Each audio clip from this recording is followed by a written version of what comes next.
Hey guys, good morning সবাইকে। 25th দিনটা বেশ ভালো করে কাটানোর পর 26th সকাল। আজকে কিন্তু আমাদের যাওয়ার পালা। তো সেই মতো একটু মনটা তো অবশ্যই খারাপ, লাস্ট ডে, কিন্তু শেষের দিনটাও সেইভাবে এনজয় করব যেটা আগের দিনগুলো আমরা এনজয় করেছিলাম। সকাল সকাল এখানে আমাদের চা চলে এসেছে, চাটা খাবো, দেন তারপরে নেক্সট প্ল্যান। আজকে যদিও বাড়ি ফেরার প্ল্যান আছে, তাই সেরকম কিছু প্ল্যান নেই, জাস্ট লাঞ্চ করব আর বেরিয়ে যাব।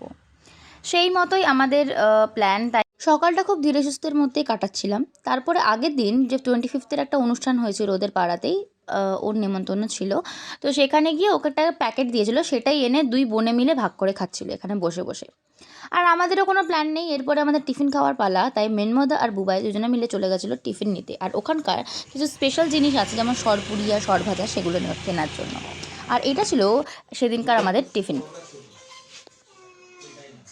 তো আজকে আমাদের ছুটি শেষ, আজকে 4 দিনের ছুটি, বেশ মজার মজায় কাটলাম। হ্যাঁ, যেই ঘোরাটা আমরা প্ল্যান করেছিলাম সেটা একটু আনপ্ল্যান চলে গেছে, ঠিক আছে, কোনো ব্যাপার নেই।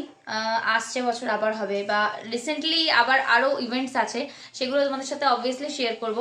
তো এই 4 দিনে যে মজাটা হলো, সেই মজাটা কিন্তু দারুণ হলো, মানে ভালো কাটালাম। বাট আজকে মানে মনটা একটু খারাপই লাগছে, কারণ ছুটিও শেষ, বাড়ি গিয়ে আবার কালকের থেকে অফিস, আর দেন আজকেও বাড়িতে যেতে হবে। তো মামদিদি নিচে রান্না করছে, ওদের নিচে কিচেন, তাই। আর আমি এখন ব্যাগটা গুছিয়ে নেবো, আমাদের ব্যাগ গোছানো আছে, মেটটা বাকি আছে খালি, গুছিয়ে টুছিয়ে নিয়ে লাঞ্চ করে রওনা হবো। তো আজকের লাঞ্চে লাস্ট হলো মামদিদিদের বাড়িতে লাঞ্চ আজকে। তো ভিডিওটা লাস্ট অব্দি সাথে দেখো।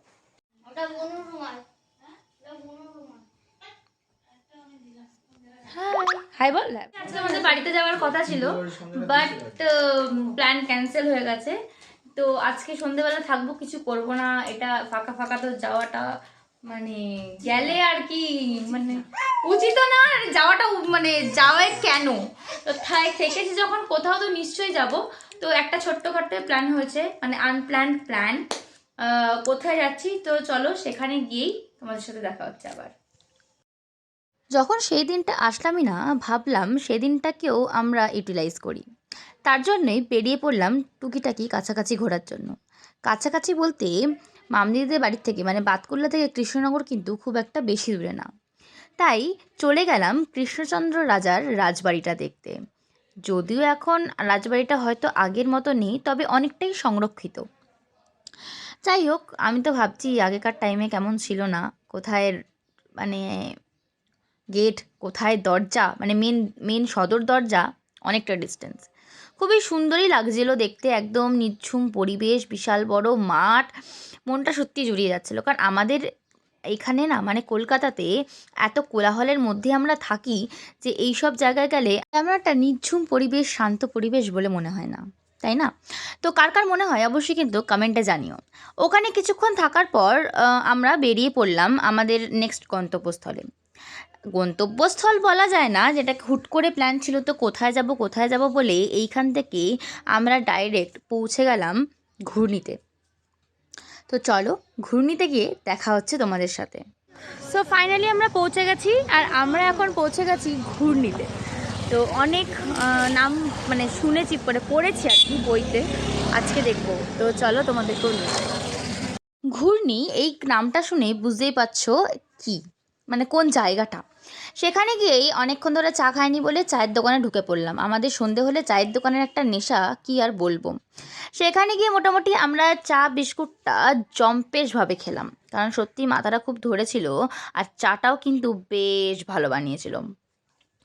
ঢুকেই মোটামুটি একটা ছোট্ট গুমটির দোকানে মোটামুটি এখানে রুটি তড়কাও পাওয়া যায়। আর আমরা দেখো কলকাতায় রেস্টুরেন্ট কিন্তু ওই সব জায়গায়, ছোটো ছোটো জায়গায় না, চায়ের দোকানেই তড়কা রুটিও পাওয়া যায়, ভালো না? যাই হোক, তো সেইখানে ঢুকেই মোটামুটি আমরা চাটার জন্য অর্ডার দিয়ে দিলাম। এখানে তৈরি হচ্ছে আমাদের চা, আর ফ্রেশলি মেড কিন্তু। আমরা যখন গেছিলাম আমাদের কিন্তু একদম ফ্রেশলিভাবেই কিন্তু চাটা বানিয়ে দিয়েছিল।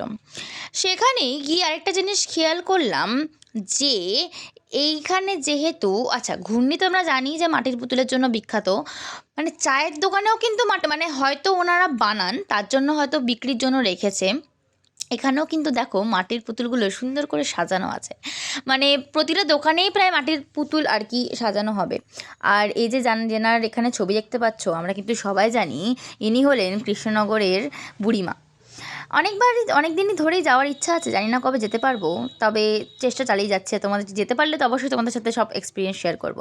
তো এবার আমার চা পান করার পালা, আমি আমার চাটা পান করে নিই অ্যান্ড দেন রওনা হব।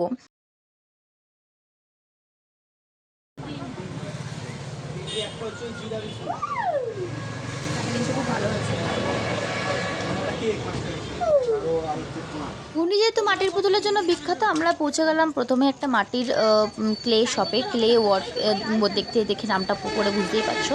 এখানে গিয়ে টুকিটাকি ঘুরলাম, ভেতরে তো সবই রেস্ট্রিক্টেড, তার জন্য কোনো ছবি বা ফুটেজ আমি তুলতে পারিনি। বাইরে যেটুকুনি আছে সেটুকুনি, এগুলো সবই একটা কী বলে এগুলোকে আমি ভুলে গেছি, যাই হোক। তারপরে ঢুকে গিয়ে ওখানে ঘোরাঘুরি করলাম, বিভিন্ন ধরনের যে সূক্ষ্ম সূক্ষ্ম কাজ আছে তাদের তৈরি করা, তাদের সেগুলো দেখলাম, বেশ ভালোই লাগছিল।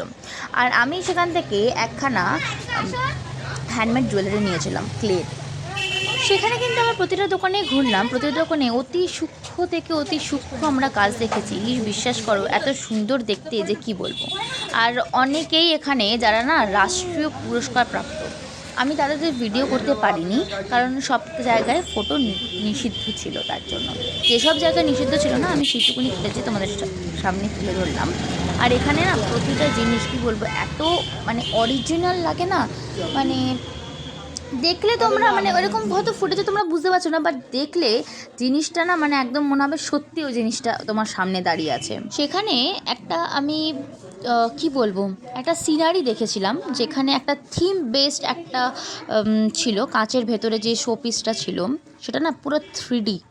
সেটা কিন্তু অনেক বছর, হয়তো সেই টাইমে কিন্তু 3D ব্যাপারটাও ছিল না, কিন্তু যিনি বানিয়েছেন ওনার নাম আমি ভুলে গেছি সত্যি বলতে, ইয়েতে তিনি বানিয়েছেন, তার কাজ এতই সূক্ষ্ম মনে হচ্ছে না পুরোপুরি 3D, তুমি যেদিক থেকে দেখবে সেদিক দিয়ে একদম সেম টু সেম, কোনো আলাদা না। এখানে দেখতেই পাচ্ছ কত ছবি, বুঝতেই পারছো যে তারা কতটা ট্যালেন্টেড। হয়তো ঘূর্ণি খুব আন্ডাররেটেড জায়গা, কিন্তু সেখানকার শিল্পীরা বিশ্বাস করো, মানে হয়তো ঘুরতে যাওয়ার ব্যাপার আমরা করি না বা কিছু, কিন্তু ওখানকার শিল্পীদের যে হাত যে কী ভালো তোমাদেরকে বলে বোঝাতে পারবো না। তা আমরা এরকমভাবেই পুরো সন্ধ্যেটা এনজয় করলাম, ওখানে সব জায়গায় মাটির পুতুল দেখলাম, সুন্দর সুন্দর জিনিস দেখলাম। তারপর একটু কৃষ্ণনগর গেছিলাম, ঘুরে টুরে নিয়েছিলাম, সেই ফুটেজটা নেই, সরি। আর ব্যাস, আর কি, এই সন্ধ্যেটা এরকমই কাটলো। এবার আমাদের বাড়ি ফেরার পালা। তো চলো পরের দিন আবার দেখা হচ্ছে তোমাদের সাথে।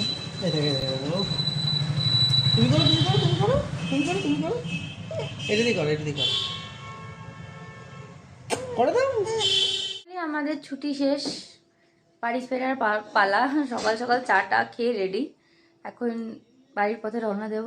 তো চলো সেখানে, চলো চলো চলো যেতে হবে, চলো চলো। তুমি নিয়ে যাবে? হ্যাঁ নিয়ে যাবে, নিয়ে যাও নিয়ে যাও। তুই এসে দাও। এই বাবা, হ্যাঁ বলে দে টাটা। শেষের দিনটা কিভাবে যে কেটে গেল বুঝতেই পারলাম না, কিন্তু আনন্দ করে কেটেছে বই, খাওয়া দাওয়া আনন্দ গল্প গুজব খুব ভালো কেটেছে।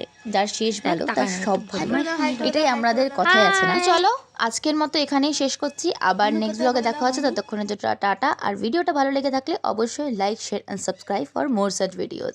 আর হ্যাঁ, অবশ্যই নতুন নতুন ভিডিও আসছে, সাবস্ক্রাইব করতে একদম ভুলো না কিন্তু।